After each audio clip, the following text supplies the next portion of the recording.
You are listening to Lighting the Way Ministry, and this is Sister Mary. We are in Job chapter 41 and 42. We will be finishing up Job. We also are in 1 Corinthians chapter 7.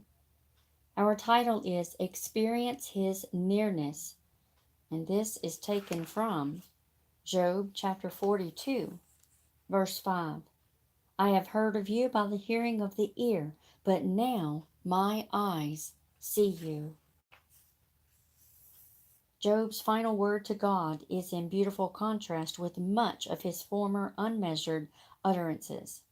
The center of his confession is in verse 5, which contrasts his former and present knowledge of God as being mere hearsay before and eyesight now, a clever understanding, a clearer understanding, but still more a sense of his nearness and an acquaintance at first hand are implied in the bold words, which must be interpreted of any outward revelation to sense, but of the direct, full, thrilling consciousness of God, which makes all men's words about him seem poor. That change was the master transformation in Job's case, as it is for us all. Get closer to God, realize His presence, live beneath His eye, and with your eyes fixed on Him, an ancient puzzle will puzzle no longer, and wounds will cease to smart.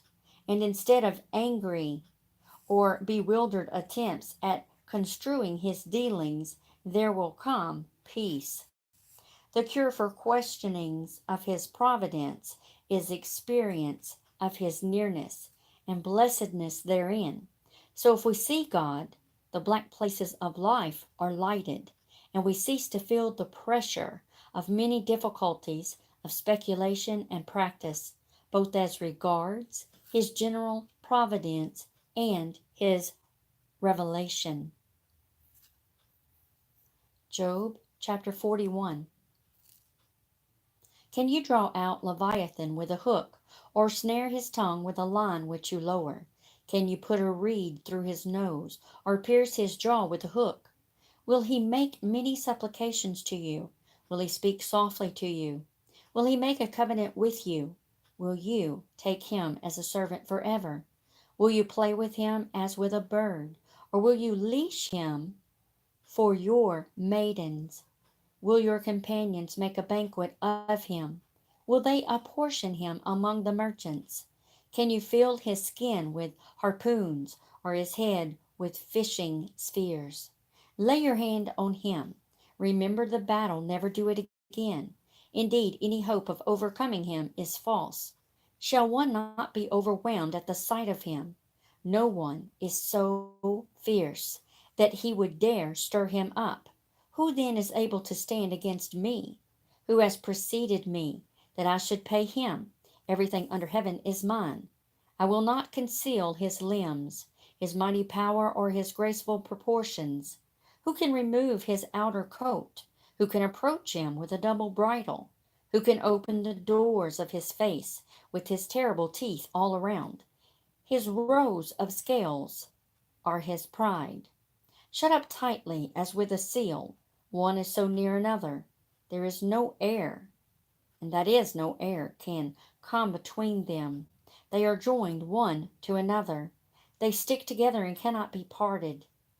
His sneezings flash forth light, and his eyes are like the eyelids of the morning. Out of his mouth go burning lights. Sparks of fire shoot out. Smoke goes out of his nostrils as from a boiling pot, and burning rushes. His breath kindles coals, and a flame goes out of his mouth. Strength dwells in his neck, and sorrow dances before him. The folds of his flesh are joined together. They are firm on him, and cannot be moved. His heart is as hard as stone, even as hard as the lower millstone. When he raises himself up, the mighty are afraid. Because of his crashings, they are beside themselves. Though the sword reaches him, it cannot avail, nor does spear, dart, or javelin. He regards iron as straw, and bronze as rotten wood. The arrow cannot make him flee. Sling stones become like stubble to him. Darts are regarded as straw. He laughs at the threat of javelins. His undersides are like sharp potsherds. He spreads pointed marks in the mire. He makes the deep boil like a pot. He makes the sea like a pot of ointment. He leaves a shining wake before him and behind him. One would think the deep had white hair. On earth there is nothing like him, which is made without fear. He beholds every high thing. He is king over all the children of pride. Job chapter 42. Then Job answered the Lord and said, I know that you can do everything and that no purpose of yours can be withheld from you. You asked, who is this who hides counsel without knowledge? Therefore I have uttered what I did not understand, things too wonderful for me which I did not know. Listen, please, and let me speak. You said, I will question you, and you shall answer me. I have heard of you by the hearing of the ear, but now my eyes sees you. Therefore I abhor myself, and repent in dust and ashes. And so it was after the Lord had spoken these words to Job, that the Lord said to Eliphaz the Temanite, my wrath is aroused against you, and your two friends, for you have not spoken of me what is right, as my servant Job has. Now therefore take yourselves 7 bulls and 7 rams, go to my servant Job, and offer up for yourselves a burnt offering. And my servant Job shall pray for you, for I will accept him, lest I deal with you according to your folly, because you have not spoken of me what is right, as my servant Job has. So Eliphaz the Temanite, and Bildad the Shuhite, and Zophar the Naamathite went and did as the Lord commanded them. For the Lord had accepted Job, and the Lord restored Job's losses when he prayed for his friends. Indeed, the Lord gave Job twice as much as he had had before. Then all his brothers and all of his sisters and all those who had been his acquaintances before came to him and ate food with him in his house. And they consoled him and comforted him for all the adversity that the Lord had brought upon him. Each one gave him a piece of silver and each a ring of gold. Now the Lord blessed the latter days of Job more than his beginning, for he had 14,000 sheep, 6,000 camels, 1,000 yoke of oxen, and 1,000 female donkeys. He also had 7 sons and 3 daughters.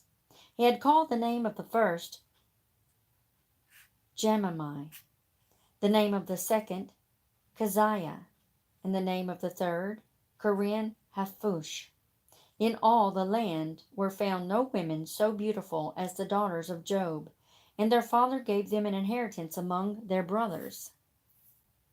And after this Job lived 140 years, and saw his children and grandchildren for 4 generations. So Job died old and full of days. Psalm chapter 101, verses 5 through 8. Whoever secretly slanders his neighbor, him I will destroy. The one who has a haughty look and a proud heart, him I will not endure. My eyes shall be on the faithful of the land, that they may dwell with me. He who walks in a perfect way, he shall serve me. He who works deceit shall not dwell within my house. He who tells lies shall not continue in my presence. Early I will destroy all the wicked of the land, that I may cut off all the evildoers from the city of the Lord. Proverbs chapter 23, verses 31 through 35. Do not look on the wine when it is red, when it sparkles in the cup, when it swirls around smoothly. At the last it bites like a serpent and stings like a viper. Your eyes will see strange things, and your heart will utter perverse things. Yes, you will be like one who lies down in the midst of the sea, or like one who lies at the top of the mast, saying, They have struck me, but I was not hurt. They have beaten me, but I did not feel it. When shall I awake, that I may seek another drink? 1 Corinthians chapter 7. Now concerning the things of which you wrote to me, it is good for a man not to touch a woman. Nevertheless, because of sexual immorality, let each man have his own wife, and let each woman have her own husband. Let the husband render to his wife the affection due her, and likewise also the wife to her husband. The wife does not have authority over her own body, but the husband does, and likewise the husband does not have authority over his own body, but the wife does. Do not deprive one another except with consent for a time, that you may give yourselves to fasting and prayer, and come together again so that Satan does not tempt you because of your lack of self control.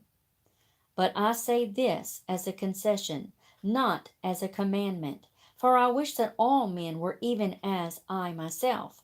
But each one has his own gift from God, one in this manner, and another in that. But I say to the unmarried and to the widows, it is good for them if they remain even as I am. But if they cannot exercise self control, let them marry. For it is better to marry than to burn with passion. Now to the married I command, yet not I, but the Lord. A wife is not to depart from her husband, but even if she does depart, let her remain unmarried or be reconciled to her husband. And a husband is not to divorce his wife, but to the rest I, not the Lord, say, if any brother has a wife who does not believe, and she is willing to live with him, let him not divorce her. And a woman who has a husband who does not believe, if he is willing to live with her, let her not divorce him. For the unbelieving husband is sanctified by the wife, and the unbelieving wife is sanctified by the husband. Otherwise, your children would be unclean, but now they are holy. But if the unbeliever departs, let him depart. A brother or a sister is not under bondage in such cases, but God has called us to peace. For how do you know, O wife, whether you will save your husband? Or how do you know, O husband, whether you will save your wife? But as God has distributed to each one, as the Lord has called each one, so let him walk. And so I ordain in all the churches. Was anyone called while circumcised? Let him not become uncircumcised. Was anyone called while uncircumcised? Let him not be circumcised. Circumcision is nothing, and uncircumcision is nothing, but keeping the commandments of God is what matters.